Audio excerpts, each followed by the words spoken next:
An underdog's intellect topples a titan, revealing the power beneath the surface. The auditorium at Crestwood University was a cavernous space, its high ceilings and tiered seats giving it the air of an amphitheater where battles of intellect were waged daily. On this crisp October morning in 2025, the room hummed with the energy of 100 students filing in for Professor Evelyn Hart's Advanced Calculus 2 course. The wooden desks creaked as backpacks thudded to the floor, and the faint glow of laptop screens flickered to life.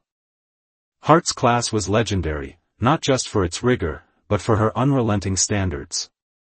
She was a towering figure in the mathematics department, her reputation forged over decades of publications and a teaching style that bordered on ruthless.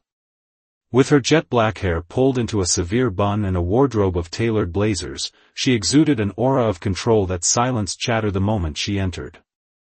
Today, she swept into the room with her usual precision, her heels tapping a steady rhythm against the polished floor. In her hand was a leather-bound notebook, its edges worn from years of use, and a single piece of chalk that she twirled absent-mindedly between her fingers. The students straightened in their seats, sensing the shift in the air. Hart didn't waste time with pleasantries. She turned to the massive chalkboard that spanned the front wall and began writing, her strokes sharp and deliberate.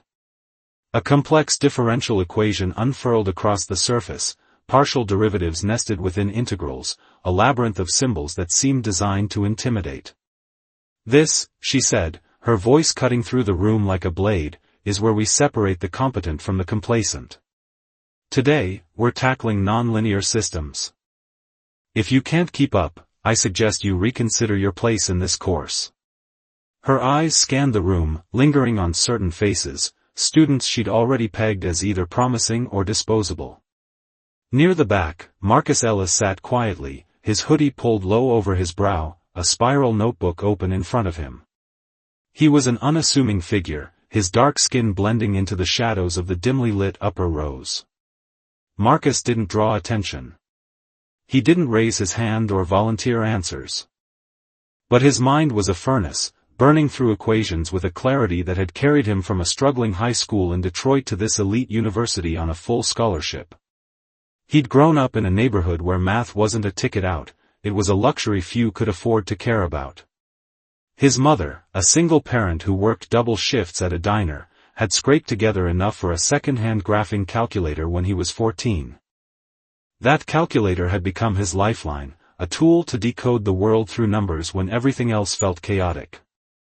By 17, he was solving competition-level problems that stumped his teachers.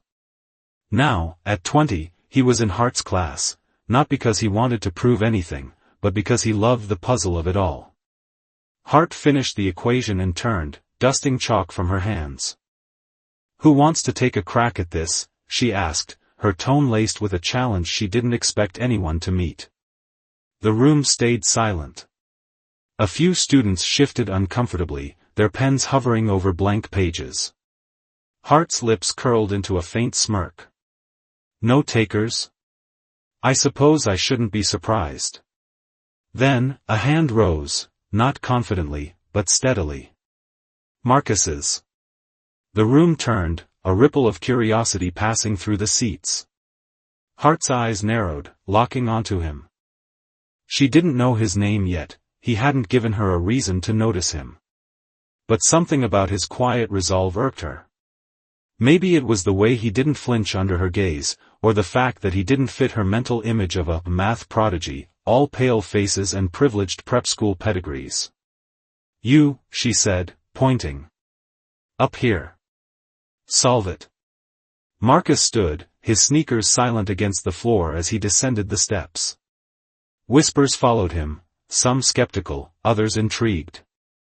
He reached the board, taking the chalk from Hart's outstretched hand. She stepped back, arms crossed, her posture daring him to fail. The equation loomed over him, a beast of variables and exponents. Most students would have hesitated, fumbling through half-remembered formulas. Marcus didn't. His hand moved with quiet precision, breaking the problem into manageable pieces. He simplified the derivatives, factored out a tricky exponential, and within minutes, the chaos on the board resolved into a clean, elegant solution. He stepped back, setting the chalk down. The room was still. Hart's smirk had vanished, replaced by a tight-lipped stare. She scanned his work, searching for a flaw. There wasn't one. "Adequate," she said finally, her voice clipped. "Sit down." Marcus returned to his seat, unfazed. He hadn't solved it for her approval, he'd done it because it was there. But Hart wasn't finished. As the lecture continued, her tone grew sharper, her questions more pointed. She called on him again, then a third time, each problem more complex than the last. He answered every one, his voice steady, his logic airtight. The other students began to notice. Whispers turned to murmurs. Hart's control was slipping, and she felt it. By the end of the hour, she was seething.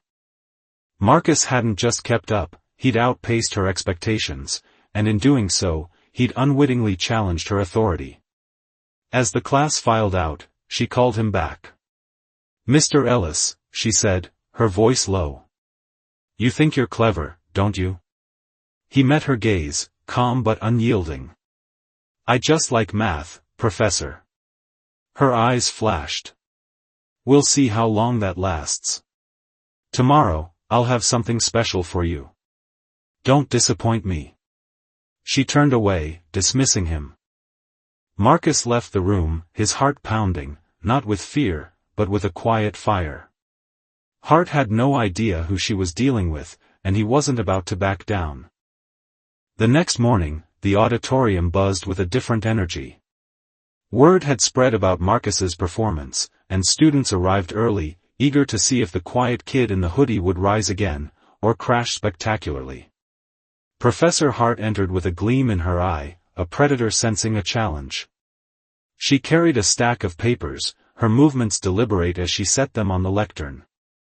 The chalkboard was already covered with a new problem, a monstrous equation that spanned 3 panels, its symbols twisting into a Gordian knot of calculus. "This," she announced, "is a problem I once posed to my graduate seminar. It took them 2 weeks to solve collaboratively. Today, I'm giving it to you." Her gaze landed on Marcus. "Mr. Ellis, since you've shown such aptitude, I'd like you to lead us through it. Now." The room tensed. This wasn't a question, it was a gauntlet thrown at his feet. Marcus stood, feeling the weight of every stare. He approached the board, his mind already dissecting the equation. It was a beast, a system of partial differential equations with non-standard boundary conditions. Most undergrads wouldn't know where to start. Hart leaned against her desk, her expression smug, certain he'd falter. Marcus didn't rush. He picked up the chalk and began, his hand steady as he isolated variables and applied a substitution that simplified the first term. The room watched, mesmerized, as the problem unraveled under his touch. He spoke softly, explaining each step, not for Hart, but for himself, grounding his thoughts in words. Halfway through, he paused, frowning. Something was off. The boundary conditions didn't align with the expected solution. He glanced at Hart, who raised an eyebrow, daring him to admit defeat. But Marcus didn't fold. He erased a section, rethinking the approach. Then, with a flash of insight, he saw it, a hidden symmetry in the equation that Hart had either overlooked or buried deliberately.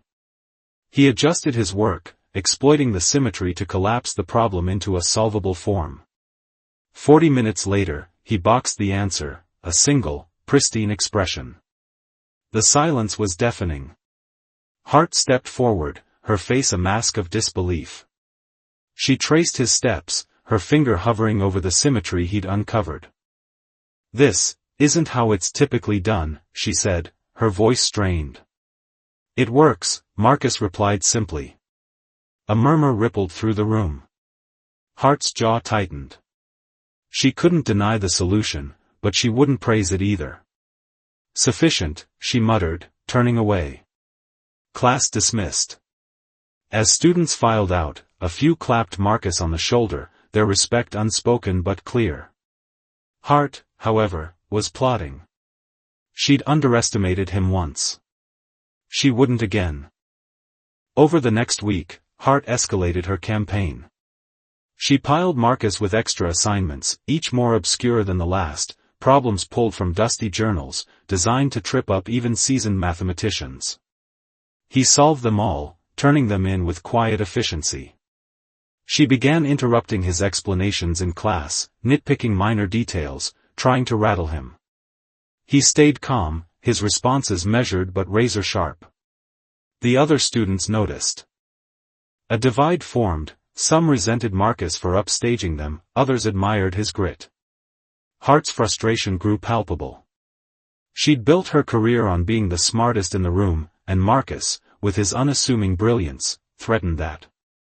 On Friday, she snapped.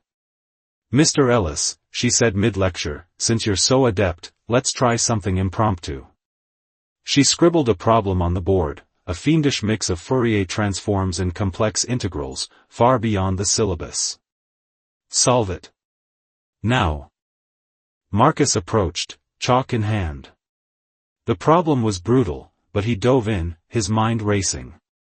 Halfway through, Hart interrupted. "You're wrong already. Start over." He paused, scanning his work. "I'm not wrong." Her eyes narrowed. "I said start over." The room held its breath. Marcus set the chalk down, turning to face her. "With respect, Professor, I'd like you to point out the error." Hart froze. She hadn't expected resistance. She stepped forward, examining his steps, but found nothing. Her silence stretched, and the students shifted, sensing her falter. Finally, she said, "Continue," her voice icy. Marcus finished, the solution flawless. A few students applauded. Hart's face reddened. She tried to break him, and failed. The semester's end brought a final showdown. Hart announced a public challenge: any student could present an original problem for the class to solve. She aimed it at Marcus, expecting him to overreach. Instead, he arrived with a problem inspired by his old neighborhood, a real-world model of traffic flow, elegant in its simplicity yet devilishly complex. Hart took the bait, attempting to solve it on the spot. She stumbled, her steps faltering as Marcus watched, silent. A student, Lila, a quiet ally, spoke up. "Marcus, why don't you show us?" He did, breaking it down with a clarity that left the room in awe. Hart's defeat was complete, not through humiliation, but through his quiet triumph. Later, she approached him. "You're exceptional," she said, her tone grudging but sincere. "Don't waste it." Marcus nodded. "I won't." He'd turned her challenge into his victory, proving that genius doesn't need to shout, it just needs to shine.